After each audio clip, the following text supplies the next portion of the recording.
here last time, and Sarah is out on maternity leave. She has a healthy baby boy, so we're really excited about that. And we've got a mic now, so I'm doing great. So we're really excited to be here today. Our primary topic of conversation, we're going to talk about public participation and discovering heritage preservation priorities. Listed on U.S. Law draft recommendations for, as well as some mapping of historic and scenic resources. Also on this key theme one, so from last time, introduction draft recommendations. I'm very excited to get here. I love those on the printer, so I will send them out to you. But since you haven't had a chance to look at them, I'll just send them out. You guys can have a chance to look at them and discuss it at the beginning of the next meeting. But a lot of them are pulled from the previous comp plan and updated just to reflect some of the work you guys have done with the preservation plan, which I believe is Rob's currently working on, but essentially underway and done and will be included in this comp plan, as well as the township did the recreation and trail planning efforts in Greenway. So it pulls from all of those. And I think next is public comment. Is there anything that I need to do for that? No, just ask, is there any public comment? Doesn't look like it, so we can move on. Excellent. So I'll touch base on the community visiting session that we had here in the lobby on September 10th. Meeting was late. Yeah, I figured it Maybe come down. Yeah, no, better.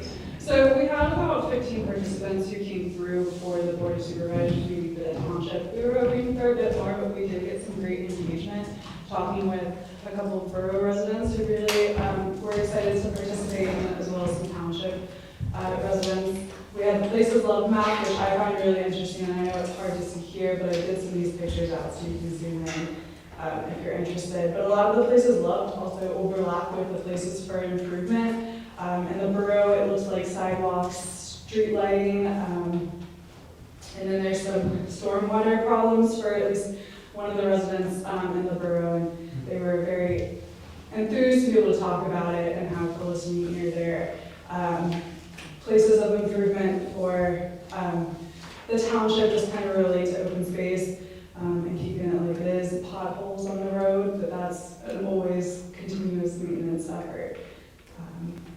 We also had a board that asked about our future land use, so we pulled the future land use map from 2015 so that they could reflect on that and kind of give their ideas of what they think Honeybrook should look like moving forward.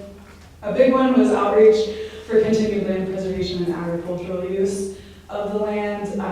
The borough had a lot of maintenance of properties, including lawn care, street lighting, sidewalks, and signage. There's a lot of trail development talked about with the individuals who came, and passive recreation spaces. And then, in general, keeping the land use in Honeybrook as it already is, just keeping it as it is and moving forward. And then, when residents look ahead to 2035, in general, they're very happy. They think it's a great place to live, and then they like the open space. So that's the general outlook on that. And then, Did anybody say anything about where they would want trails? they might not have. But I will look back at because we have Post-it notes to kind of like hammer in some of the thoughts, and I'll go look at those and see where they are on the maps, but I don't remember. Because I've heard that input from people before, but I was like, okay. But where? Would How you do like I that? know? Would that be helpful, beneficial, useful? Yeah. So from Park and Rec standpoint, we always reference what is potential, and the potential mapping is there, like the Struble Trail. I mean, that's a greenway right there. You have the Icedale Trail. Things of those natures we lean on as kind of a reference map to connect those dots, if you would. It's kind of a road map, if you would, not just looking at kind of the broad spectrum of the township and just saying, oh, what if you need to, carve through here? Well, we kind of have to have that initial, hey, how can we get a greenway? Most of the times it's railroads. Struble Trail's a great example of that. I was just wondering if that came up in the comments from people who commented. Yeah. That's interesting. Yeah, it was a great comment. I didn't hear any specific locations, but on top of that, trails for our spending priorities was number one. So Struble, Icedale, maybe that's a good place to start. Followed with Parks and Rec, and then downtown beautification, revitalization for the borough. Open space and ag land conservation didn't get any, which I found surprising since it was a big comment for a lot of the other sections. But we did have a pretty small number of people, so it's not perhaps as reflective as it could have been. And before I move on to our next section, so that was essentially the overarching vision for this that we received, is just kind of open space, but also looking at the borough a little bit more deeply and how we can push that through. But for the community survey, since we didn't get as big a participation in the visioning session, I mean, it's really important for us to have more participation in the survey. And right now we're only at about 55 responses so far, so I would really look to you guys to kind of help me brainstorm how else we can get that out. We're thinking there's a general community page for Honeybrook on Facebook that we can post it on. If there's HOA mailing list that we could send it out to, any kind of email list for the townships that it can be included on, or if there are places like September Farms or a grocery store that we can place them in for residents to use. Any additional thoughts would be really beneficial. Is there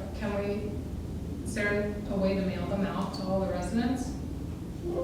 That's something we could look at. I know we mail postcards, so I don't know if we've done that in the past, Rob, but We have done, Malvern Borough sent a postcard to every resident, and I think it had a web link on or something, but with the Amish community, like, it might be better to do a sort of generic mailing with a copy of the survey if it's not too long, but then, if you have too many pages, you're adding weight and postage, but maybe it could just be a letter telling them that there are ones available at the township, but then of course that requires an additional step to come to the township, so we can explore options like that. Yeah, because I know West Hamhill did, actually, they just did theirs. They sent out like it's like a little pamphlet. Came right to us in the mail, but I think there's a QR code in here. Yeah. And even the Amish, I think, have cell phones, a lot of them, that you could scan a QR code and do the survey that way. So, we found postcards, generally because they're cheap to send and cheap to produce. So that would be a question, that would be an additional budget item. We didn't budget for that in the scope. And there's a couple of ways you can go about it. If you have the township, obviously with tax records and stuff, has everyone's address, you can do it that way. You can also just have the post office deliver to every location within a zip code. But from experience, the zip codes don't always Line up with the township boundaries, and so that some people miss out, some people get it, and they're in West Branding line or something. But if you have, access to a reliable list, then you can simply just use that and put stickies on the postcard and get them in the mail. Do you have a bulk mailing permit? I'm not sure what that is. It's a permit you can go through the post office where you can do bulk mail. You have to have, I think, when I was doing it a few years ago, it was 200 pieces, which we could easily meet if we were sending to all households, and you get a significant discount on the postage. Yeah, well, I know when we did a postcard recently ourselves, it may have been that system, I don't know, but you just went on and chose the zip codes that you wanted, and they gave you a price. And then the post office basically, you hand whatever you want delivered, and then they hand it from there. Well, with the bulk mailing permit, when I was doing it, you had to tell them how many pieces you had, and I did the 200 bare minimum to get it out, but it brought down my cost of mailing significantly, and I was mailing newsletters, which were anywhere from 10 to 30 pages, Right. depending on. Yeah, it's definitely, if it's of interest, we can, talk to Warren and figure out what options might be available. We can have our team develop a simple postcard that has a QR code and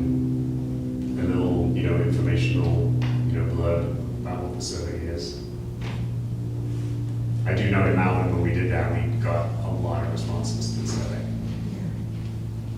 So that, I think, as Rob said, we'll look into it, and then we can also look to amplify some of these other options. These are the email lists that we need to get started. We do have it open until right now, we're saying December 1st. Obviously, we can extend that deadline as needed so that we can get responses back, so that we have, valued community engagement here at a larger scale, so it represents things a bit more. Yeah, and I said I'd be willing to, hand deliver them if somebody reached out and said, hey, we want to take a survey, I'll try to pick it up. So Okay. that's an option if you want to put that on, if you do a postcard, Okay, I'd be happy to do that. excellent. I'll follow up with you if we go that route. So you're Yeah. not surprised. Excellent. So now I'm getting into the section that I'm particularly excited about. So historic resources and cultural landscapes are kind of my background, so my bread and butter. So it's an area that I find incredibly valuable and just enthusiastic about it. So I pulled from Landscapes 3, the historic themes map, and show Honeybrook over here so I can just give a general overview. It includes the iron and steel region, which I know is not so much Honeybrook, just a little outside, and West Campion. And then agriculture region, which is obviously a really, really big component. It also has a Native American corridor that kind of goes through here. So that's a really interesting bit of history that could be further researched. I couldn't find very much information about that, but that's not saying a lot. They don't often have a ton of information about it. So that's the general overview. And then for planning considerations, as I looked at the township and the borough for historic preservation, the first planning consideration I have is recognize and preserve the cohesive cultural landscape formed by the agricultural fields, woodlands, open spaces, and early settlement patterns of the historic borough. This landscape reflects the area's agricultural heritage and community identity. Its protection should guide land use, preservation, and design decisions that sustain the rural economy and visual character.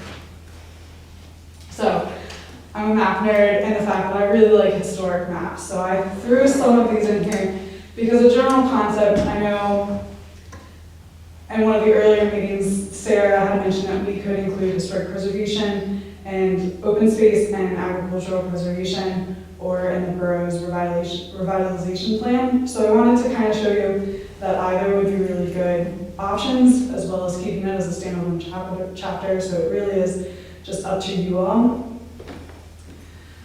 But the beautiful thing about this region is it hasn't changed a ton.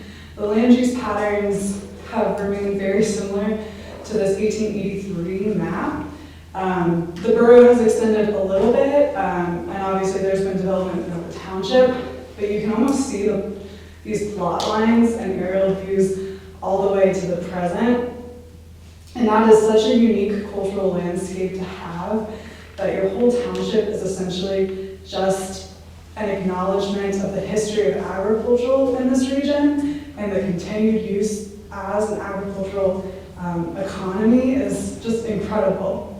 And then that goes to show that the borough, which is kind of the central settlement, really was there to support the surrounding and kind of could exist because it had all this agricultural use around it. So the 1883 map is also, I know you all have some maps in front of you. The last historic resource survey for your region was done in 1982 by the Chester County Historical Society. So the maps that are in front of you pull historic resources that are reflected from essentially this 1883 map that I'm showing you. And the inventory or survey, or interchangeable words, is essentially almost over 40 years old at this point, and a lot can change in 40 years. So it's still a really great baseline, but moving forward, it'd be even better if an additional survey could be done in the borough and the township jointly that could update the surveys that I've shown you, because resources can be demolished or lost.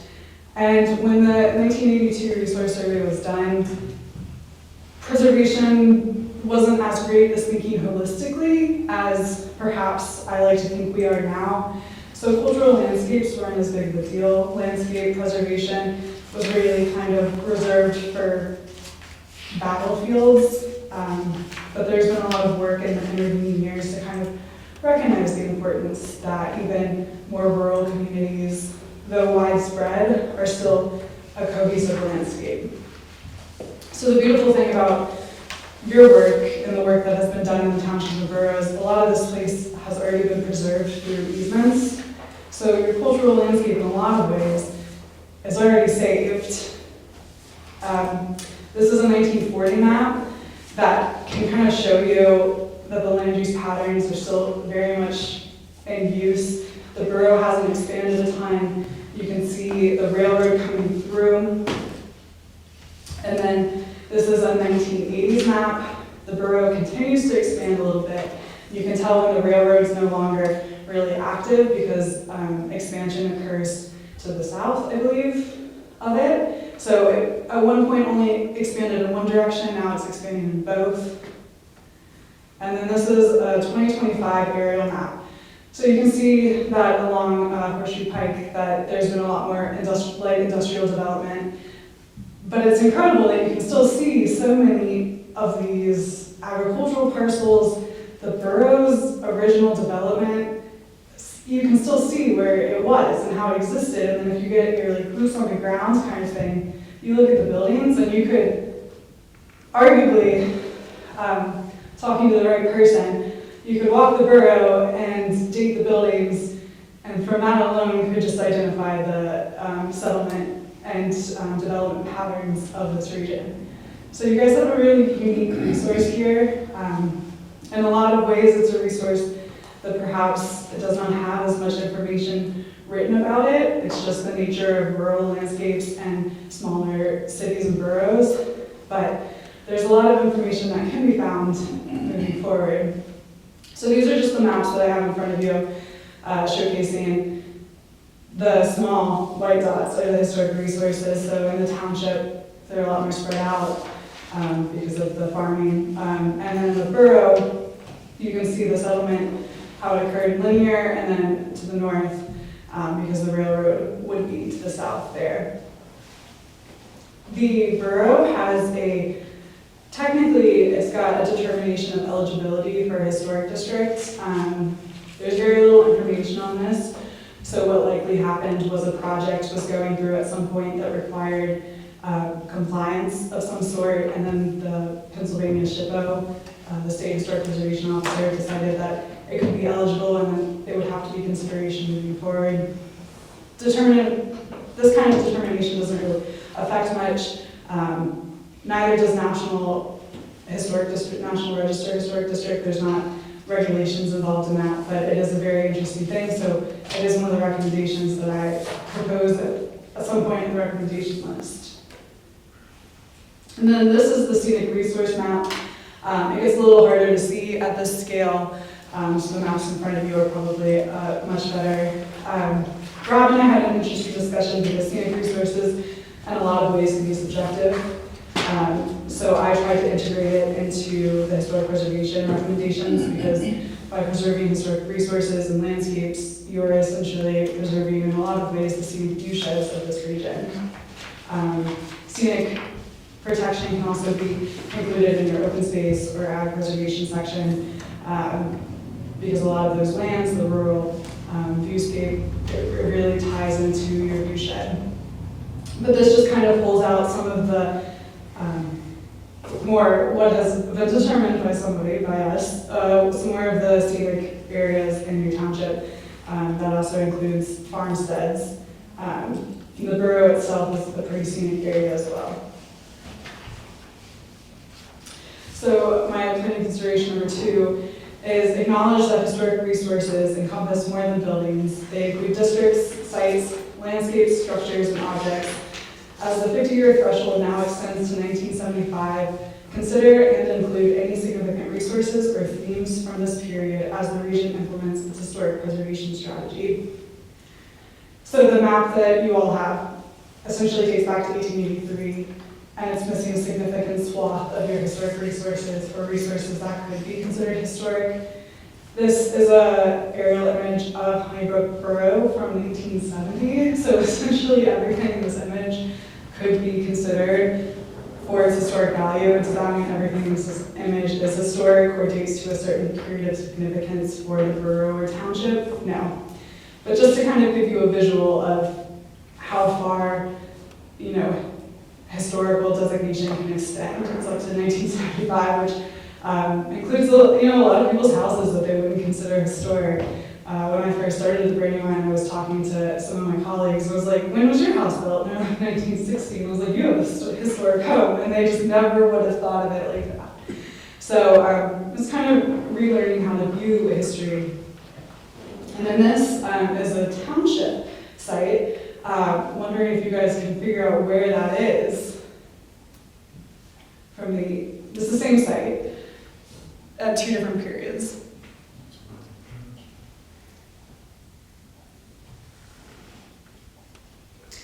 Okay, hint is we're in one of the buildings. Yeah. Yeah. So the picture on the left side for both of us, don't know why I did that, is from the 1970s. It's from the same aerial campaign that did the one for the borough. And then the one from over here is from 2025. I pulled it from Chesco Views. So it just shows you how the landscape hasn't changed a ton. I mean, there's a tree line that still exists. And that's an amazing cultural reference point to have that kind of probably windscape for the farmstead. But it also is really interesting to see how the farm has expanded. So agricultural buildings are often the hardest to preserve and often the first ones to be demolished because in a lot of places they don't function properly anymore, they can't use them appropriately, or they're harder to maintain. So it's an interesting way to show how in over 50 years this farmstead has changed and the landscape has expanded while also still staying very similar, and it's just a really neat imagery. So 3 and 4 kind of tie into adaptive reuse. So the first one is support the rehabilitation and adaptive reuse of historic buildings as a sustainable development strategy that conserves materials, reduces waste, and preserves community identity. And then it goes straight into number 4, which is recognize the economic benefits of preservation, including increased property values, heritage tourism, and support for local businesses, contributing to a vibrant and thriving community.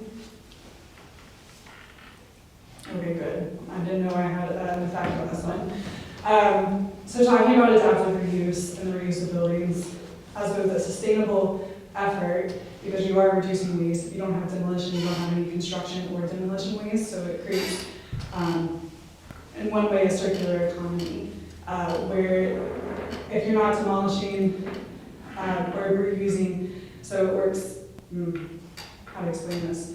So adaptive reuse in this image. So this postcard is from 1910. It was postmarked 1910.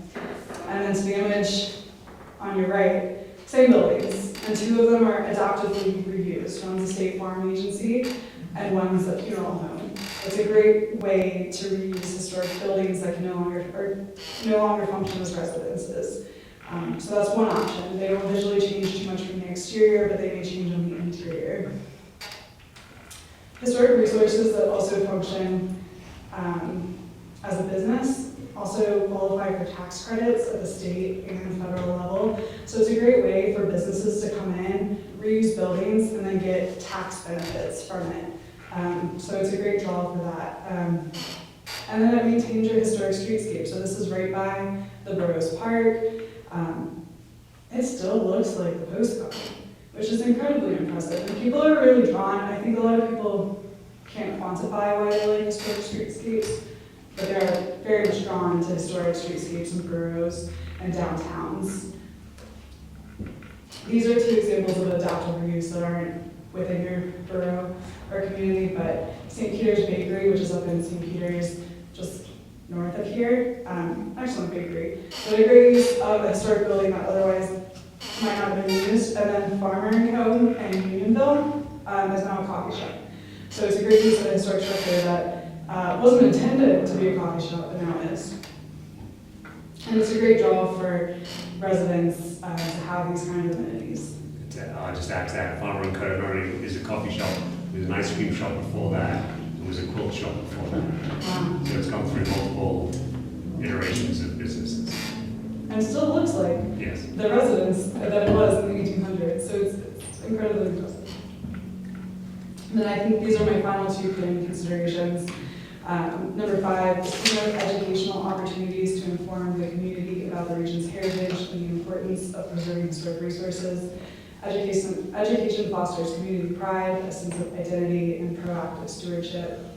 And then number 6 is recognizing that historic preservation should be responsive and adaptable as communities evolve, maintain up-to-date inventories of resources, integrate preservation into ongoing planning processes, and ensure stewardship that balances preservation with contemporary needs.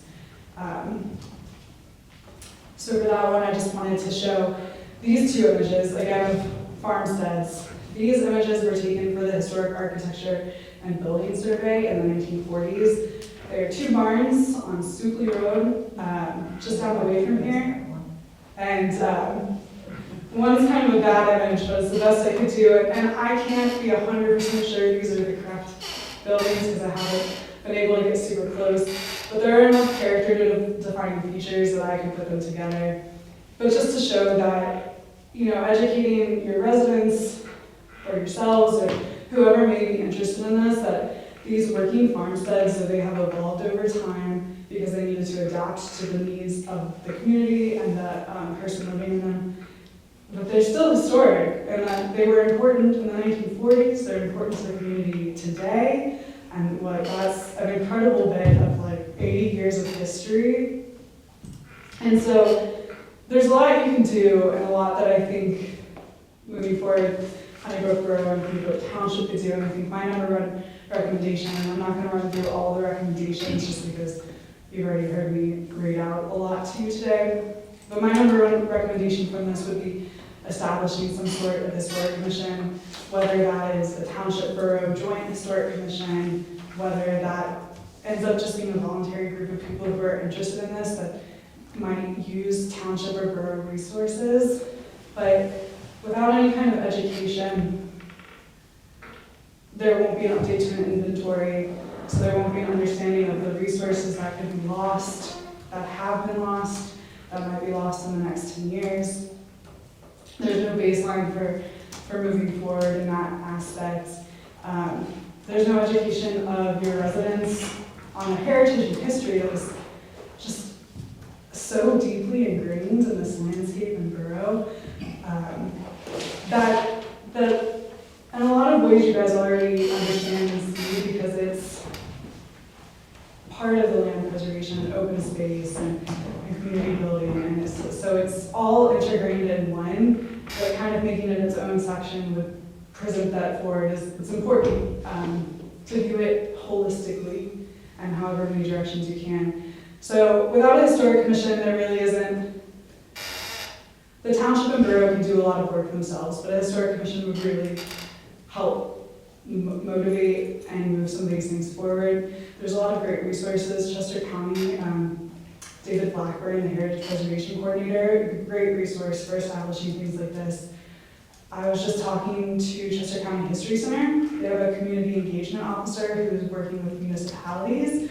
This would be right up their alley of trying to figure out how to assist you all and serve as a resource moving forward for historic resources and landscapes. So that would be, yes. Would the historic commission just be here to get the history, or are you suggesting that we would have to alter our ordinance to protect the resources? Because that's really the only way you'd be able to protect the resources is to have something in your ordinance about them. Yeah, so that is further down my recommendation list. So the historic commission would serve separately as that. If you don't want to change your ordinance, education can do a lot to make people care and understand things. So it's obviously not the protective level of an ordinance, but it's a good place to start. One of my recommendations is I suggest that you guys look into creating, especially in the borough historic district, that can then be regulated through an ordinance overlay, and then how hard that would regulate that. So you're talking about a certified historic district? Yes, for that one. And then there are ways that you can incorporate it into the township. The township's a little harder because the resources are much further spread out. And the borough, where it could be a historic districts, that would be the best level of protection. In the township, it's a lot harder, but you could incorporate things into your ordinance, instances that could lend to the protection of the historic resources, especially as they relate to maybe some of these preserved farmlands or even just general farmlands. So there's ways to look at that, but it's just some general tiers, the steps you take, how you want to get there. But without the education component, if you go, and I'm sure you guys are all very familiar with this with land preservation, if you don't educate, but you try to regulate, there's usually upset people. So having people who understand the history and understand why you guys are moving forward with perhaps an ordinance update, that's a great way to start. I mean, one good thing, I'm not looking for the township, probably mostly for the borough though, is the adaptive reuse would help for where things are not permitted in that district, they would be permitted under adaptive reuse. Mm-hmm. So that might benefit more the borough than the township. Yeah, and adaptive reuse is just, I check so many boxes. It keeps the historic character, it's sustainable, it's better for the environment. So I think that's a great option, is looking at adaptive reuse and how to include that in your ordinance, and then making sure that there's enough. You can't be too strict with preservation, and you'll never get. I'm just curious how people will feel about a regulation, honestly, people out here don't want to be regulated too much. And I'm just Yeah. thinking that would be another regulation that they'd be like, what are you doing?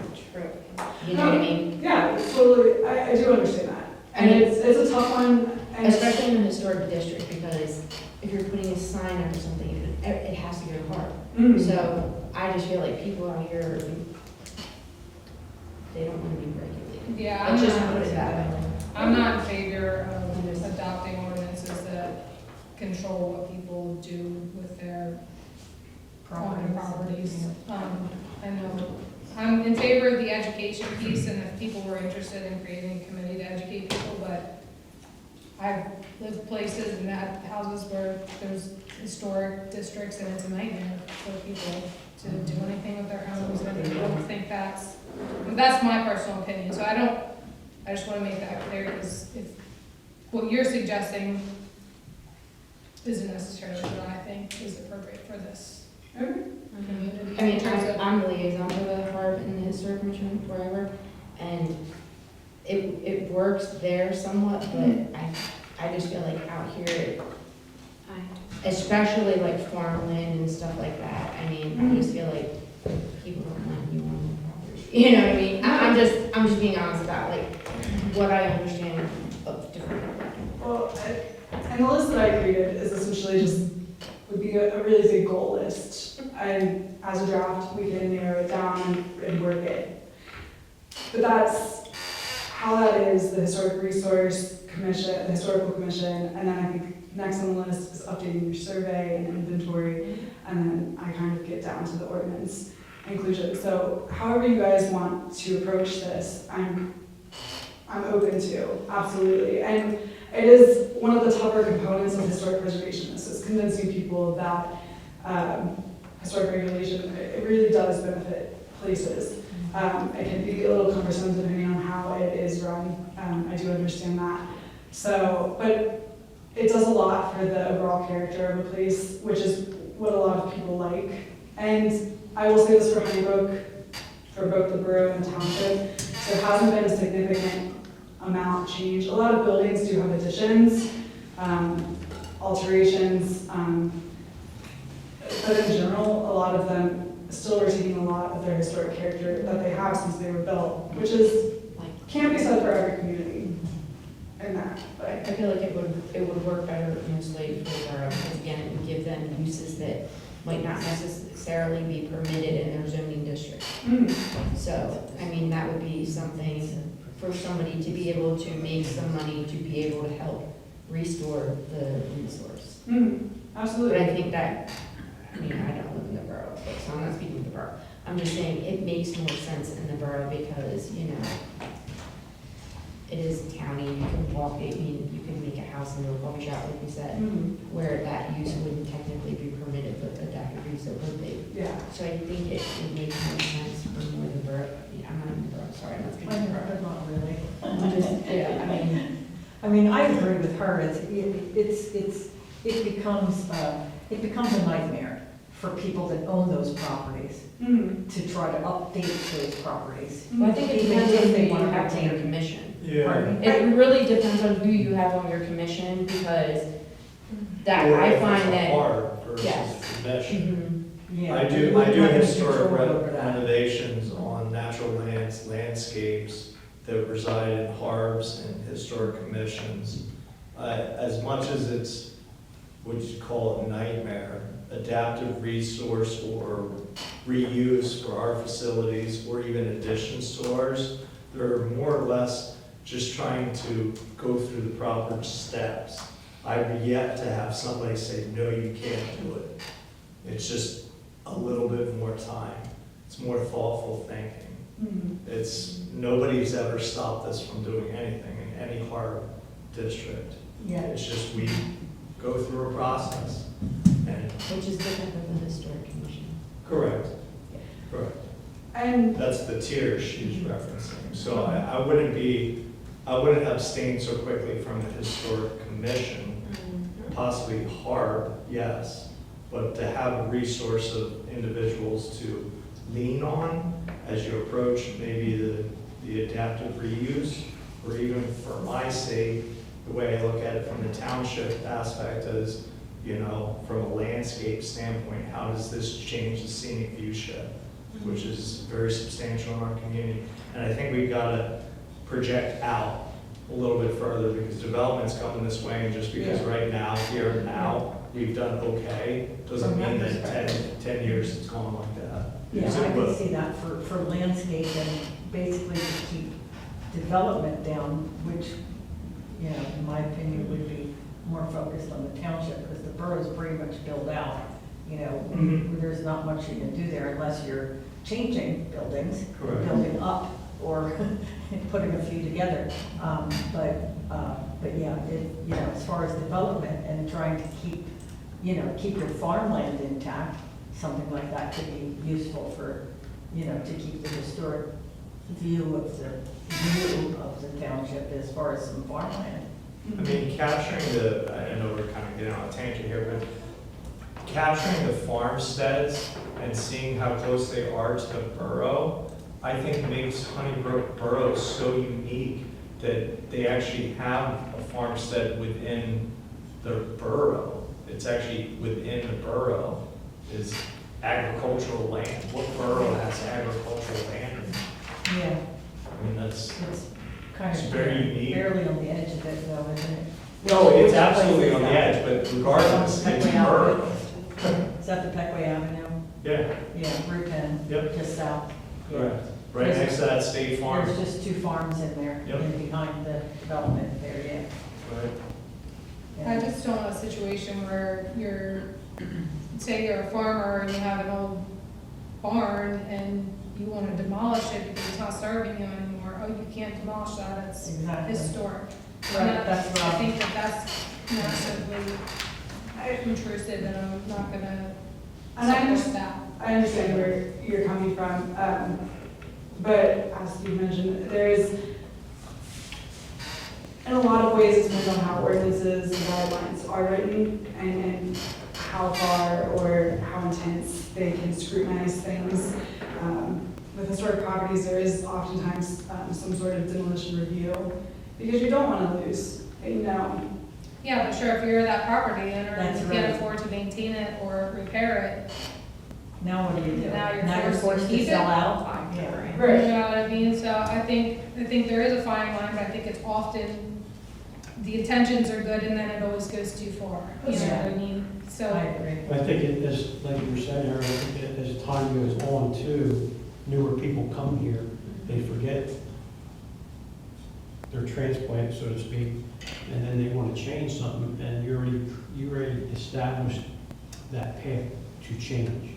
So you created that commission, you created the withal to create that change, and then somebody comes in, a couple people get together, I want to see all yellow houses, and then the next thing you know, they vote, and you got all yellow houses. And like I said, I think the areas that historical, I think, it looks beautiful, but I have to agree with, it's somebody's property, and if they don't want to conform to that, that's where I have a problem with it. Because I think maybe education's great. Yeah. Yeah, I agree with I mean, I that. shouldn't say I think, I agree with the education portion is, I don't think anybody would disagree with that. Right. I think it's just once you establish something and allow that door to get open, I don't think that the town environment, really roughly speaking, for a lot of people, but I really feel strong about it. I don't think people like that will want that regulation to be right next to their doorstep. And keep in mind that the historic commission wouldn't determine that. They would make the recommendation to the board would Correct. ultimately decide that. So they're not technically making decisions, Correct. but understand what you're saying. It's just opening that path to start to go down that road that bothers me a little bit. And I recognize that, but then you have the other path where people can come in and completely do what they want and change everything entirely. So you have a lot of ag land that's been saved, the farmsteads haven't. And so people could come in and just release the farmsteads. So you have preserved rural lands, but you don't have any counterpoint where you can associate this landscape with a tangible remnant of a person's It's history. definitely a drawback. I mean, that's And- definitely a repercussion of not having something. Right, ordinances get a little complicated for widespread historic resources. So I do think some sort of zoning would be a great recommendation, in particular for the borough. But that is, you guys task force are guiding this. I think since we're all education grade survey, updating the historic resource survey, I think that needs to be an incredibly important recommendation in this, because otherwise you have no reference to what your resources are. You've just updated your land preservation plan. But you have no counterpoint to any of the resources that exist on that land or in the borough. So you really don't know, there's no way to quantify what's being lost, what's been lost, moving forward. So that could be a great way, in this comprehensive plan, push forward a survey so that you can take a baseline measurement from 1982 to 2035 and see what resources between those two periods either have been lost, have been retained, maintain their integrity. That would be a great second step in this for your township and borough, to have an understanding of what you have. Because I think you all know, like, in general, what you have, but how do you communicate that and how do you look at it moving forward? Because otherwise, in 10 years, you're going to have a very similar map to the one I just showed you, because it hasn't been updated. And chances are a lot of the resources have been altered or changed. So that would be, I think the ordinance conversation is one we could either keep going with. We could reflect and I could, draft up something else, but I really think for the recommendations, your top two need to be education and survey. And I would strongly, push those forward for you all to consider. And education, not just in the history, but maintenance of structures is also really great. Whether you guys have that knowledge or not, I don't have a ton of that knowledge, but pulling together resources that residents could use or look at so that they can maintain their structure moving forward. Or, general maintenance is always much better than realizing your stone wall is about to fall down and it costs $100,000 to repoint. But if you maintain it over time, it will never get to that point. So that kind of education is also really important for residents and communities to have. Sounds like we're in agreement with the education part. Yeah. But how's that gonna happen? I mean, I get, people throw that term out all the time, but we educate. How's that gonna happen? what you need, it comes back to the historic commission or volunteers or individuals who are I don't mean interested. just who's gonna do it, how it's gonna be done. Because you can't just force education down That's people's true. throats, necks, ears, eyes. They have to want it. Right. You just have to have it available. Yeah, I We think have to Let establish people know where how it we're is. educating. Establish, yeah, right. But if we can't even get people to fill out a survey, how are they gonna care about that? I mean, that's just what I'm. You have to find people who are interested on being on this commission first. That's step one. And then in a lot of ways, if you guys think about how you go to places and you learn about places, a lot of times the education is brought to you. I mean, obviously I'm a really biased example of this because I love this stuff, but I go to a hike or on a trail and there'll be waysides that might reference a mill that was beside the stream. And like you're on your hike and you just read it really quick. And now all of a sudden you know that this stream functioned in an industrial way at one point, and now it's been naturalized. So there's ways that, and that's a job of the Historic Commission, but there's ways to present information so that it's kind of given to people, or it is where they show up already. Parks are a great place to provide general information. People waiting around have a great time just reading things if they have nothing else to do. It just takes a small thing to pique someone's interest. The ultimate suggestion is to create a historic commission and let them run with all of that. So you have to, first and foremost, find a group that's willing to take on all of these, because without a designated group of people, none of this will happen. If you, So the suggestion is to create a historic commission. right, and I do think the township or the borough separately could figure out a way to do the survey, the resource survey. You can hire consultants for that. It would be an added cost, but there are ways to perform the historic resource survey without a historic commission. A historic commission would make it easier, at least on the guidance part of it, so people already have those qualifications. A lot of what we call windshield surveys, which are very, basic information, can be done by volunteers. So I think creating the historic commission is step one, and I do think if the historic commission, because I do understand that it can be really hard to staff groups like that. I know a lot of other municipalities in Chester County are dealing with, typically it's older individuals, how to engage younger individuals who might not have as much interest or time, but it just takes a few. It really just takes a few, and I think for you all, it might be beneficial to have a joint one, because you'd be able to staff it better, and also because the borough and the township are so deeply connected landscape-wise, even if the landscapes look very different. So I think there's some great symbiosis there. So that would be a recommendation. Understanding that sometimes historic commissions can be hard, I would look to the borough or the township to either do separately or jointly a historic resource survey. Those would be the top tier things that should, in my opinion, be done so that you all can understand the resources that you have better than a 1982 survey could. Is the survey surveying everything older than 1975? Ideally, Or do they go back? so it's 1975 to all the way back. So it's essentially everything. But that's not a new build or built before, after 1975. But the initial survey would be, you have more of the windshield survey, which is less intensive. And from there, you can identify the resources that are perhaps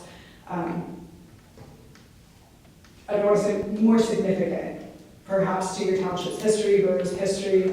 And from there, you do perhaps a deeper dive into those resources. You look into records, you look into old photographs if they exist, you look into historic postcards, historic aerials.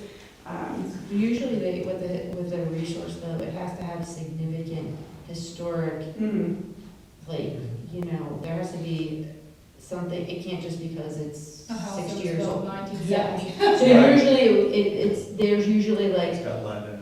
yeah, so usually somebody lived here and ran the, like we have a Strode barn, and so, that was the big sausage plate, and so they consider, so, they consider that like historic because there's a big part of history through it, so it's not gonna be every place that's, Right. it's really something that there was a historic significance to it. And historic significance can also be tied to development. So it might not, it could be a person, place. Some of your buildings might have their own type of architectural significance, and how they were built, and their styles. Some of your churches are incredibly beautiful. So that can be a resource, how it's determined to be significant. So yeah, a 1970s house in and of itself, not historic. Right. If it's in a historic development, or if it had a historic person associated with it. But the first level of the survey is not quite as intensive. But there's additional surveys that can be done that dive deeper into a site's history. What if you try and partner up with, I think it's Tri-County that's in Carnarvon Township? That they have a historical, it's not a commission, they used to have one in Morgantown, and they disbanded it because they got way too controlled. Okay, Crazy color of your door, you want to replace windows, you have to have certain windows. okay, so that was I'm not very sure much that Honeybrook Borough is at the point, but I think the Tri-County means Lancaster, Chester, and Berks. Mm-hmm. So maybe if there's an interest in a commission, reach out to them. I don't think they have a lot of people that are involved in it, though. Most of them are probably aging out. Right, that's a big problem. Yeah. A lot of people are aging out, and younger people just, they don't have the interest, they don't have the time, they don't have personal resources, you know, and they're just, you know, a lot of people are in survival mode these days. Sports and activities, 7 days a week. Yeah, well, that's not always, you know, that's not always survival mode, but the young families, that's how they are, you know, they're in sports and activities 7 days a week, along with both parents working Right. and trying to make ends meet.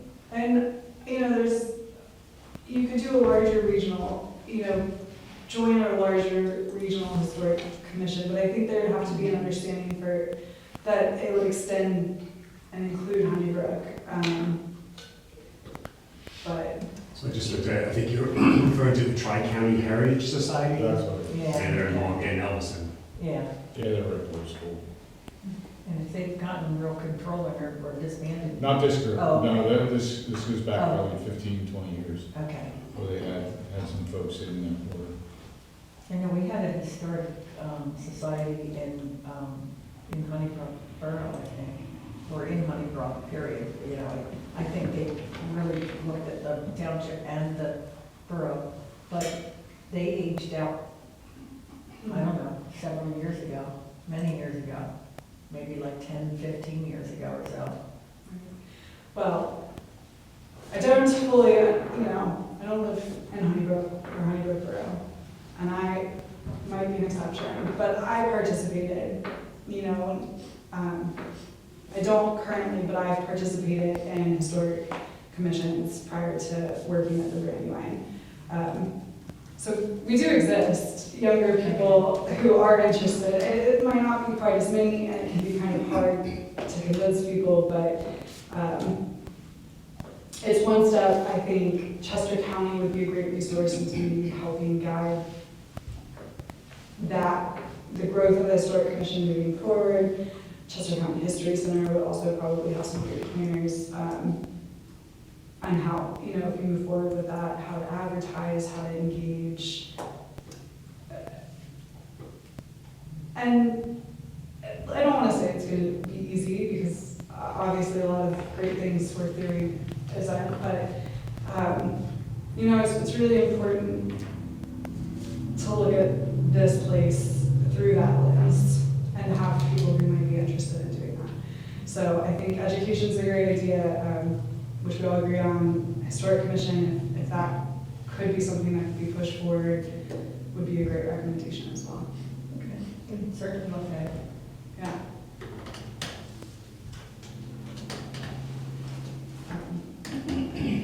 Oh, well, I forgot to put up this screen, but it seems we've already really done, we've already done that.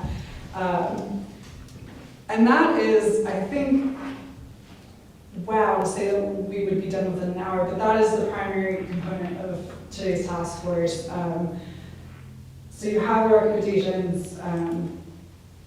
If you guys want to review, follow up with additional feedback. I obviously have the feedback that you have here, moving forward with developing this. And as we move forward in this process, deciding whether we want historic preservation in this to be its own standalone chapter, or if we want to couch it within 2 different chapters, is also an option moving forward. So things to consider. I will send out the recommendations for our key issue themes, the natural resources, recreation, and open space and ag preservation to you all following this meeting, so you have time to review prior to our next meeting. We can discuss then.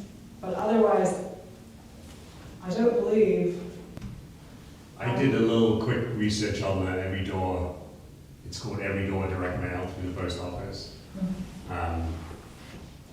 So the zip code for Honeybrook does include the vast majority of Honeybrook. It misses a couple of streets and, you know, very small neighborhoods, and does include a little bit of Lancaster County.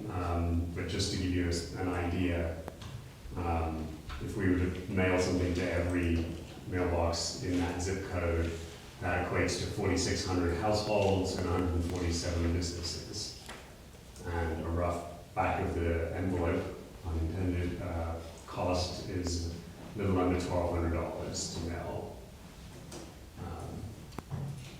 And that might be less if it's a postcard. I don't know what that is, you know, what that allows in that cost. And that's not creating a postcard, that's just the mail. No, but That's just the mail. to create a postcard and to get 5,000 printed to give to the post office, it's not super expensive, because once you get up into those kind of numbers of the postcards, the per unit cost drops drastically. We did for Unionville, after we finished the comp plan, we sent a postcard. I want to say that was about 3,000 postcards, and I think to print those postcards was less than 3,000 postcards was less than $500, I think. What was your hit ratio?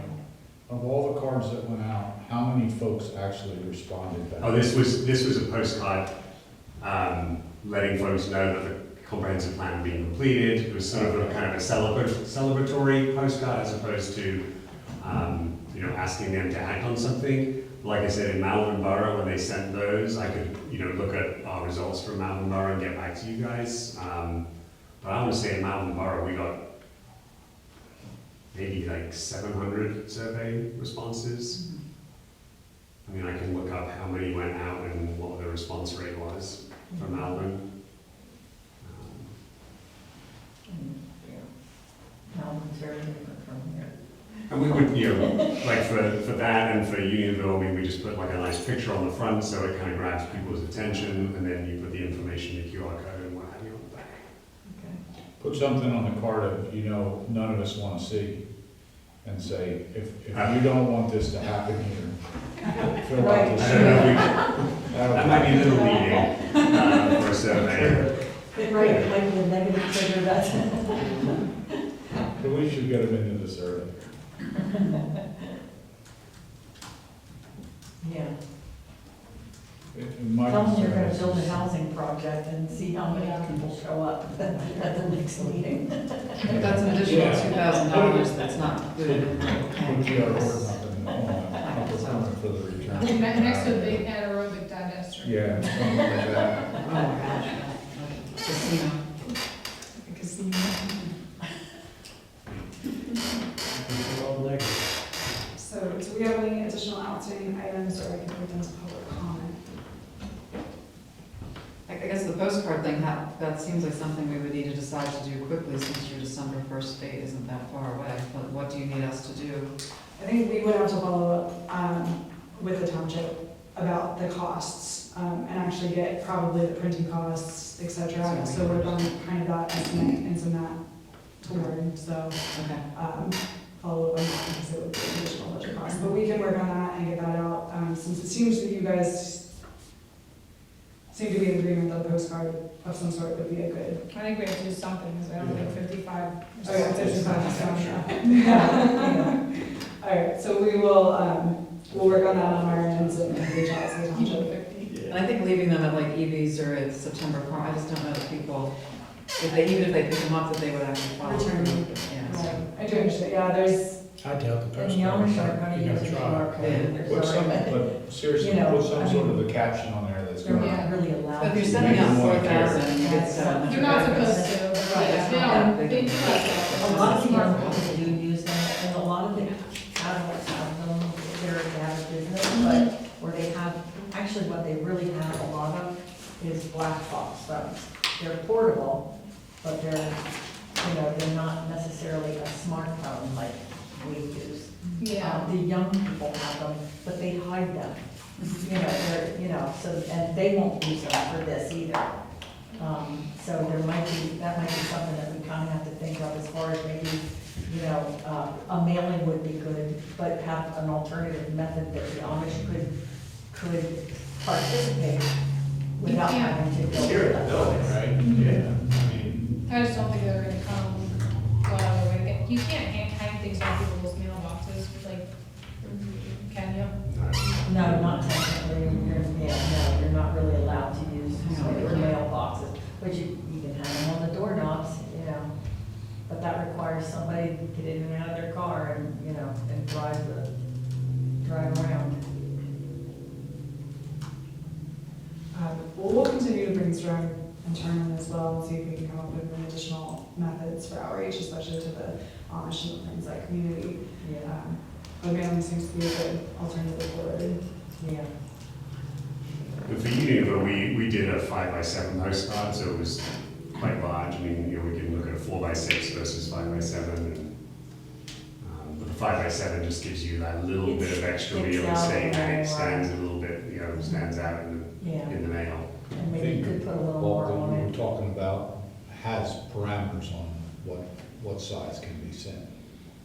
I don't The bulk mail. think so. I didn't use postcards, so I'm not familiar I with think that. that's the best. I was using A regular envelope. I was using a 9x12 envelope. Okay. But I think you can also support that with Facebook, the borough has a Facebook Right. page. Yeah, Put it on our borough Facebook site. page, I think, for the community Facebook pages, absolutely. Put it on the borough sign, put it on our website.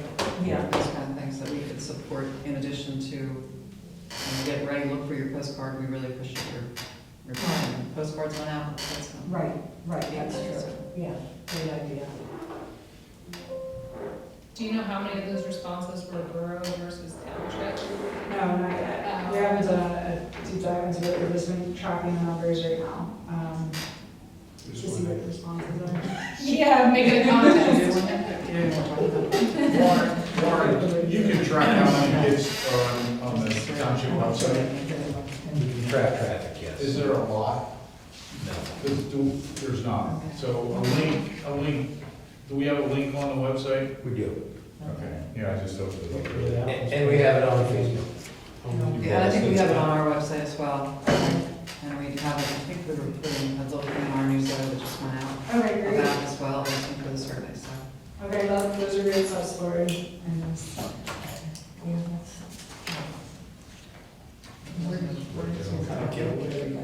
Well, this was the thing we were working on. So it's 7 days. Yeah. The borough office Oh, survey sign, and there is We'll get a one free to ice do. cream. So you tested it? There's the- Excellent. So I think before we finish up, we have to open up for public comment, so I don't know if any public would like to comment. Do I have to go up to the podium? Yes, and provide your name and address for the, at least that's what my, Yes, that's what you have to do. name and address. Can you guys hear me? Hello, Borough, they know me, hello. So, my house was built in 1870. Like you, I'm a history buff. I've been looking into a lot of the buildings because they all, quite a bit of them have lead in them. I don't necessarily know if they were fully, what is it, when you go in and get the lead and all that out, like my house is falling apart. Trust me, when I go to the borough meetings, I talk to them. But my question is, isn't an elder from the Amish or Mennonite community supposed to be on the board? I don't necessarily know how you guys would go about that. I do possibly know some because I do work with Amish families and they do have cell phones. They're not like how it was in, I guess, the early 80s, 90s. They are in tune, but I thought there was supposed to be a member on the board. There's two members on, there's two from the Amish community on the planning commission. And I believe they were gonna try and make these meetings if they could. Okay. I'm pretty sure one of them said he was gonna try. Yeah. They were invited to. Yeah, Okay, so maybe I'll plant that seed too, just to kind of have our whole community kind of roped in. But I mean, I think what you guys were saying was a great idea. I personally think that the buildings within the borough itself, a lot of them are from the 18 and early hundreds. Just in my spare time, I literally started to compose something going back to the origin of Honeybrook, as well as, you know, when the township and the borough kind of broke off and the original families. The history is definitely interesting, and it's even more interesting when you see how a lot has changed, how some of the historical buildings within the township have been taken down or, you know, changed. But I'm interested to see the survey, and listen, I'm all for it, and I might email you after this, but yeah. sounds like we have a commission I was member. just gonna say, would you like to be on the commission? I didn't get your name. Sorry, I didn't say my name. It's Christine Luke. But yes, I've been looking into creating a book because there is not much known about Honeybrook. When you reach out to people, and I've reached out to the Historical Society as well as a gentleman that I met on Facebook about, you know, postcards or things that date back to the early, you know, 1800s, especially about my building. But I know my neighbor's building was the doctor's house, and if you go down the borough streets, you can see the markers of graveyards. I don't know if you guys have seen that, but yeah, I just get bored and do stuff. And the borough has historic stuff in our basement, don't we, that somebody has given us. Yeah, I remember that one meeting, and then I actually spoke to, they no longer own the, what is it, where you can buy the tombstones, they no longer own that, or they're getting ready to sell it, but she was actually on the Historical Society in the borough and kind of explained some things to me. Like, our town is built on, I know there's a plot of land where slaves actually came to get away from their slave, you know, owners. So yeah, look into that, it's interesting. That's interesting. So, yeah, that's really all I have to say, Great, but thank you. Thank Can you you. spell your last name? it's Luke, Luke. Oh, okay. Thank you.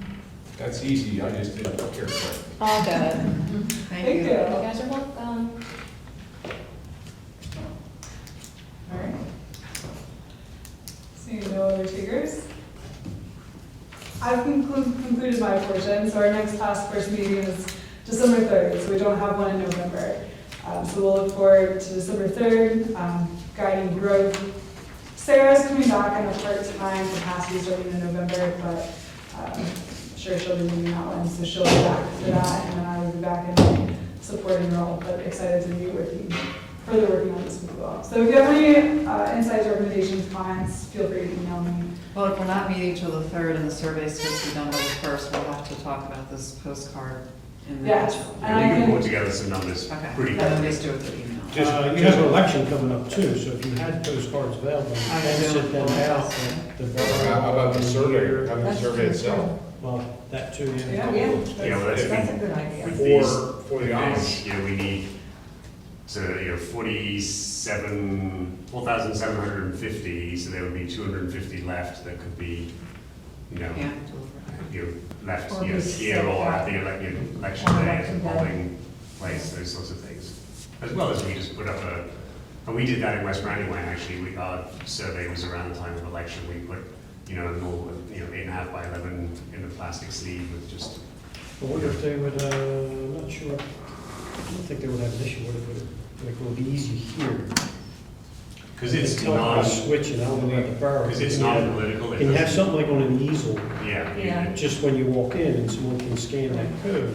if we they did want reach to. out to, And maybe it might have to be outside the door, That's I'm not what sure what I the was- election, yeah, I think because you're I right. was in judging elections for a long time. So we have items in the lobby all the No, time that this stay isn't, there. but that's- So you could put, can't interfere you with could the just put them up in election. one of the Like, you don't want township to mistake bins that. there. It's like, Yeah.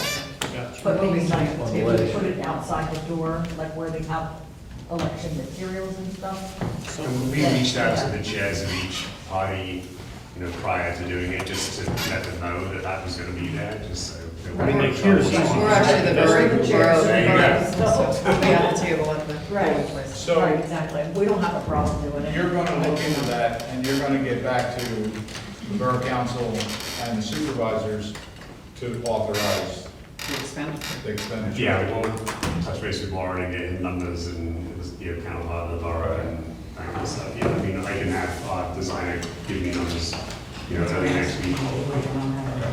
Right, we won't have one until November. So if there's nothing else, we're okay to adjourn? Yes. Okay, thank you. I do. Yeah, so we have